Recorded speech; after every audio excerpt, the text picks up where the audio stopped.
আসসালামু আলাইকুম। আমি গোলাম্মোস্তাফা 63 চ্যানেলের পক্ষ থেকে আপনাদের সবাইকে জানাই অনেক অনেক শুভেচ্ছা ও অভিনন্দন। আজকে আমি আপনাদের একটা টি শার্ট ডিজাইন দেখাবো। তার নমুনা আপনারা দেখতেই পাচ্ছেন, ঠিক এই জিনিসটাই আমি আপনাদের করে দেখাবো কীভাবে করতে হয়। তো চলুন আমরা প্র্যাকটিক্যালি দেখি। তার আগে ছোট্ট একটা রিকোয়েস্ট করি, যদি আপনি আমার চ্যানেলে নতুন এসে থাকেন তাহলে দয়া করে আমার চ্যানেলটা সাবস্ক্রাইব করবেন, পাশে থাকা বেল বাটনটা ক্লিক করে রাখবেন লেটেস্ট ভিডিও সবার আগে পাওয়ার জন্য। আর যারা সাবস্ক্রাইব করেছেন তাদের সবাইকে ধন্যবাদ। সাথেই থাকবেন, ফিরে আসছি ছোট্ট একটা ইন্টারভিউর পর।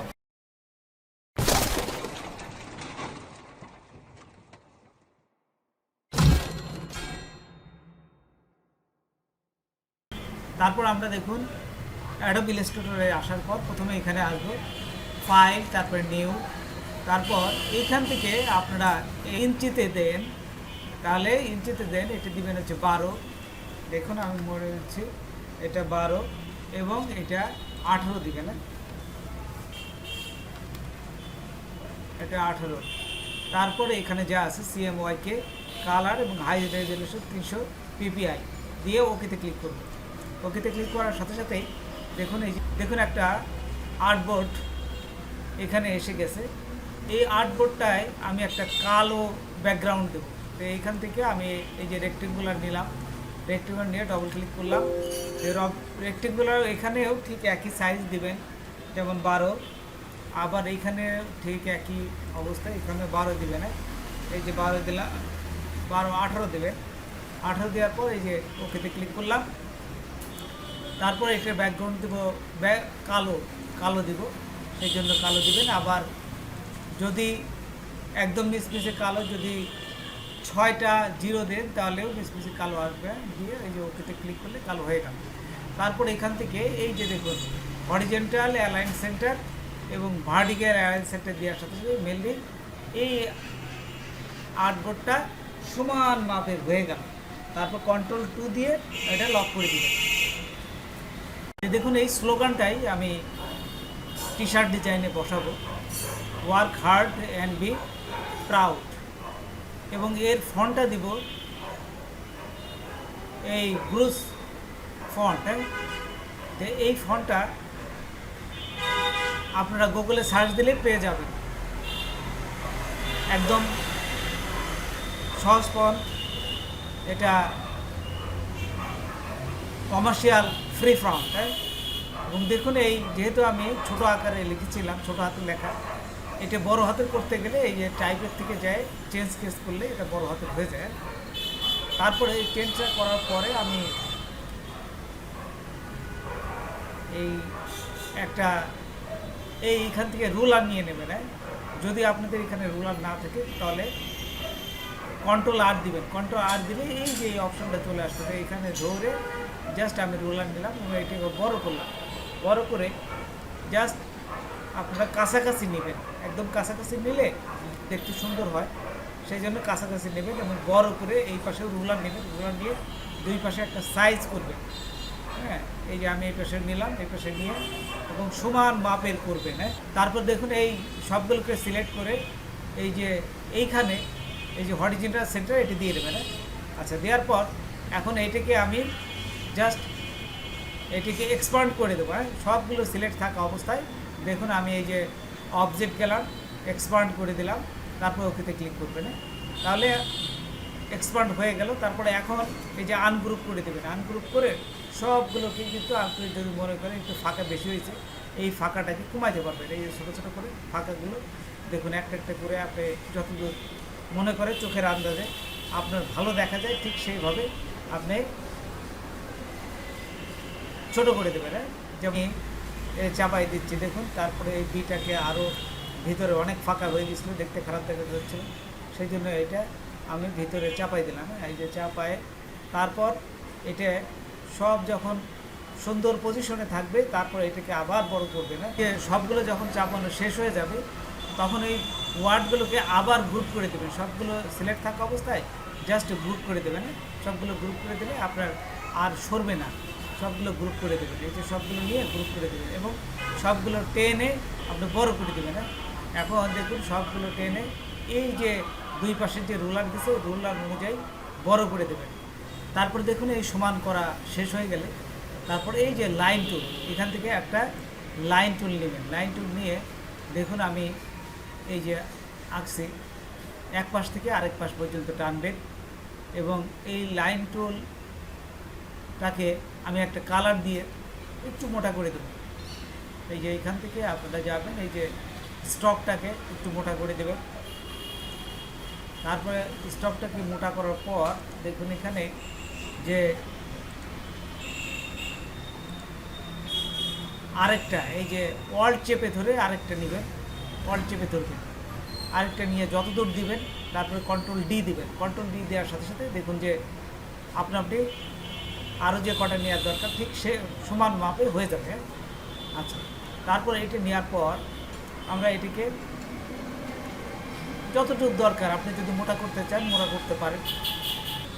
আমার কাজের সুবিধার জন্য আমি আরও দুটো লাইন নিলাম। নেওয়ার পর এইখানে দেখুন নিচে দেখুন এই দুটো লাইন আমি এই যে প্রথমে সিলেক্ট করবেন। হ্যাঁ, সিলেক্ট থাকা অবস্থায় ওই যে এই পাশে বামে দেখুন ব্লাইন্ড টুলস আছে, ওইখানে ব্লাইন্ড টুলস ক্লিক করে আমরা এখানে স্পেসিফাইড স্টেপ ওই যে মধ্যেরটা আমরা দিব, এটা সিলেক্ট করলাম। এই যে এখানে এটা সিলেক্ট করলাম, আমি দ্বিতীয়টা সিলেক্ট করলাম। সিলেক্ট করা থাকা অবস্থায় আমি এখানে চলে আসতেছি এই যে ব্লাইন্ড টুল। হ্যাঁ, এইখানে ডবল ক্লিক করবেন, ব্লাইন্ড অপশন টুল এখানে চলে আসবে। তারপরে এই যে মাঝেরটা দিবেন, হ্যাঁ এই যে স্পেসিফাইড এটা মাঝেরটা দিবেন। দেওয়ার পর এইখানে যদি এই দুটেই কোনা করে আবার টিপ দেন, এই যে দেখুন প্রথমটা এবং দ্বিতীয়টা আরেকবার আমি জাস্ট ক্লিক করলাম। ক্লিক করার সাথে সাথে দেখুন এই লাইনগুলো চলে আসবে। তারপর আবার দেখুন এই যে এই নিচের যে দুইটা লাইন আমি সিলেক্ট করলাম। সিলেক্ট থাকা অবস্থায় আমি এখান থেকে এই যে দেখুন এখানে ব্লাইন্ড এই যে টুলস ক্লিক করে এই যে স্পেসিফাইড স্টেপস ক্লিক করলাম। তারপর এই এক পাশে ক্লিক করবেন, পরের পাশে ক্লিক করবেন। ক্লিক করার সাথে সাথে এই দেখুন এই লাইনগুলো চলে আসবে। তারপর দেখুন এই লাইনগুলোকে কমানো বাড়ানো করা যায়। আমি এই যে দুটো সিলেক্ট থাকা অবস্থায় যে ব্লেন্ডিং অপশনে গেলাম। এখানে যাওয়ার পর দেখুন এখানে এই যে আর্ট আছে জাস্ট এইভাবে বাড়াই দিবেন। এই যে দেখুন 25 দিলাম, অনেকগুলো কিন্তু আমার দাগ চলে আসছে। এরকমভাবে আপনি কমাতে পারেন, বাড়াতে পারেন, আপনার ইচ্ছা। দিয়ে ওকেতে ক্লিক করলে দেখুন এটা হয়ে যাবে। এই যে আমি এখানে জাস্ট নিলাম, সৌন্দর্য যতটুকু হয় আপনার ইচ্ছা মতো নেবেন। এই দিয়ে ওকেতে ক্লিক করলাম। ঠিক একই অবস্থায় পরেরটাও দেখুন আমি সিলেক্ট করে এটাও দেখাবে। এই যে সিলেক্ট থাকা অবস্থায় আবার ব্লেন্ডিং অপশনে যাবেন। এই ব্লেন্ডিং অপশনে যাওয়ার পর ঠিক ডবল ক্লিক করবেন। তারপর এখান থেকে যে আর্ট আছে আপনি একটু বাড়াই দিলাম, যে দেখুন বাড়াই দিলে এই চলে আসবে। ঠিক একই আপনার এই চোখের আন্দাজে যতটুকু ভালো লাগে সেটাই দিবেন। তারপর ওপরে ক্লিক করবেন। ক্লিক করার সাথে দেখুন এটা লাইনটা আমাদের হয়ে গেছে। আচ্ছা, তারপর আমি এই দুটোকে আমি এক্সপ্যান্ড করে দেবো। এই যে অবজেক্টে যায় এক্সপ্যান্ড করে দেবেন দুটোই। এই যে দেখুন সিলেক্ট করে অবজেক্টে যাবেন, তারপরে এই যে এক্সপ্যান্ড করে দেবেন। এক্সপ্যান্ড করে দিলে আমাদের মোটামুটি কাজ অনেক আগে গেল। দেখুন এই পুরাটা সিলেক্ট করলাম। সিলেক্ট থাকা অবস্থায় আমি এইখান থেকে দেখুন শেপ বিল্ডার, ঠিক এখানে শেপ বিল্ডার নিয়ে এইগুলোকে জাস্ট অল্ট চেপে ধরে কেটে দেবেন। হ্যাঁ, অল্ট চেপে ধরে টান দিলে সব কেটে দেবে। দেখুন এই যে একটা একটা করে আপনারা সব কেটে দেবেন। হ্যাঁ, যতদূর দরকার অল্ট চেপে ধরবেন কিন্তু। হ্যাঁ, অল্ট চেপে না ধরলে কিন্তু হবে না। অল্ট চেপে ধরে সবগুলো যে দেখুন সুন্দরভাবে কেটে যাবে। এই যে সবগুলো সুন্দরভাবে কেটে যাবে। অল্ট চেপে ধরবেন, এক এক করে সবগুলো কেটে দেবেন। আচ্ছা, তারপর বড় করে দেখবেন। হ্যাঁ, জাস্ট বড় করে দেখবেন।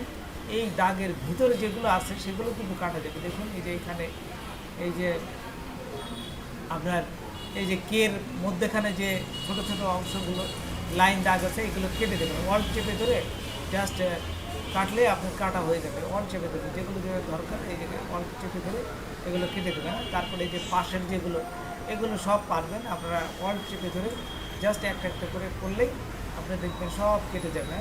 এই যে আমি আপনাদের দেখাচ্ছি, এই যে বড় করে নেবেন। বড় করে নিলে সুন্দরভাবে দেখা যায়, আর বড় না করলে কিন্তু বোঝা যায় না অনেক কিছু। তারপর দেখেন এই যে অল্ট চেপে ধরে নিচেরগুলো কেটে দেবেন। এই যে দেখুন আমি কিন্তু সবগুলো এই যে দেখুন এখানে কেটে দিচ্ছি। অল্ট চেপে ধরে জাস্ট একটু টান দিলে আপনার সুন্দরভাবে সবগুলো কাটা হয়ে যাবে। আপনারা আস্তে ধীরে সুস্থে সবগুলো কেটে ফেলবেন। এই যে ধীরে সুস্থে দেখুন আমি সবগুলো এখানে ধরলে আস্তে আস্তে আস্তে আস্তে কেটে যাবে। সময় নিয়ে আস্তে আস্তে করবেন এবং জুম করে নেবেন, তাহলে দেখা যাবে সুন্দরভাবে সব কাজগুলো আপনি সুন্দরভাবে করতে পারবেন। আর জুম না করলে কিন্তু আপনার অনেক জায়গায় বাদ পড়ে যাবে। এই জন্য আপনারা জুম করে নিয়ে কাজগুলো করবেন, দেখবেন সুন্দর হবে। যদি কোনো জায়গায় বেশি হয়ে যায় তো কন্ট্রোল জেড দিবেন, কন্ট্রোল জেড দিলে আগের অবস্থায় আসবেন। তারপরে আবার এটা অল্ট চেপে ধরে এটা কাজ করে নেবে, আবার অল্ট চেপে ধরে এটা সবগুলো যেখানে যেখানে দরকার সেখানে কাজ করে নেবেন। এই যে দেখুন অল্ট চেপে ধরে আমি কিন্তু সব ধীরে ধীরে ধীরে ধীরে এই যে মুছে দিতে পারতেছি। এই যে আপনারাও এইভাবে কাজ করলে একটু সময় লাগবে, কিন্তু কাজগুলো খুব সুন্দর হবে। এই যে এখানে দেখুন আপনারা যা আছে সবগুলো এইভাবে আস্তে আস্তে আস্তে আস্তে কাজ করে দেবেন। আচ্ছা, এগুলো সবাই পারবেন, একটু কাজ করলে দেখবেন যে পারবেন। সব জায়গায় এই যে যত আছে এই যে মধ্যেখানে, তারপরে এই যে ওর মধ্যেখানে যে এগুলো কিন্তু পারবেন। এই যে এখানে দেখুন অল্ট চেপে ধরবেন, অল্ট চেপে ধরলে এক এক করে দেখুন এই যে সব একভাবে এই যে কেটে যাবে। দেখুন এখানে এক এক করে সব কেটে যাচ্ছে, অল্ট চেপে ধরতে হবে। এই যে আবার যেগুলো মাঝে যেগুলো আছে সেগুলো কেটে দেবেন। এইগুলো আপনারা সব পারবেন, আমি জানি। এগুলো ধীরে সুস্থ করলেই দেখবেন যে সব করে দেবেন। তারপরে দেখুন এই পুরাটাকে একটা সিলেক্ট করবে, সিলেক্ট করে ওই যে শেপ বিল্ডারটা নেবেন। শেপ বিল্ডার নিয়ে আপনাদের যে কালারটা দরকার আই ড্রপার দিয়ে সেই কালারটা সিলেক্ট করবেন। সিলেক্ট করে এইখানে দেখুন এই যে আপনারা শিপ চেপে ধরে যেই কালারটা নেবেন, আমি দেখুন 4টা কালার করে রেখেছি, ঠিক সেই কালারগুলোই এখান থেকে বসাই দেবে। এই শিপ বিল্ডার দিয়ে এই যে দেখুন আই ড্রপার দিয়ে কালারটা সিলেক্ট করে এই যে শিপ চেপে ধরে এই যে যেখানে যেখানে দেখুন দাগেরই হয়েছে ঠিক সেটা এই কালার করে দেবেন। এই যে এখান থেকে সব কালারগুলো করে দেওয়া যায়, যেখানে বাদ পড়বে সেখানে আপনি পরবর্তীকালে করে দিতে পারবেন। আচ্ছা, তারপর আবার দেখুন আবার পরের কালারটা করতে গেলে সেম নিয়মে আপনি আই ড্রপার দিয়ে পরের কালারটা নেবেন। এইটাতে কালারটা সিলেক্ট করে আবার শেপ বিল্ডারে এসে শিপ চেপে ধরে এই কালারগুলো আবার দিয়ে নেবেন। এই যে একটার পর একটা এই যে দেখুন দিয়ে নেবেন। দিলেই আপনি কিন্তু কালার সম্পূর্ণ চেঞ্জ হয়ে যাচ্ছে। তারপরে যেখানে যেখানে বাদ থাকে বড় করে আপনি জুম করে নেবেন। কোনো জায়গায় যদি বাদ থাকে ওই যে অল্প একটু সাদা দেখা যাচ্ছে ওটা ওই কালারটা তখন করে নেবেন। আপনারা আবার শেপ বিল্ডারে যাবেন, এই শেপ বিল্ডারে থাকা অবস্থায় শিপ চেপে ধরে ওই যে দেখুন পরের কালারটা করে নেবেন। তো দেখুন এই যে সমস্ত কিছু কালার কিন্তু আমি এই যে একটার পর একটা এই যে করে নিচ্ছি। এটার উপর দিয়ে সিলেক্ট করে আমি শেষের কালারটাও এই যে এখানে দেখুন শিপ চেপে ধরে এই যে শেষের কালারটাও করে নিচ্ছি। তো এইভাবে আপনারা ধীরে সুস্থে করলে কিন্তু এই কালারগুলো করতে পারবেন।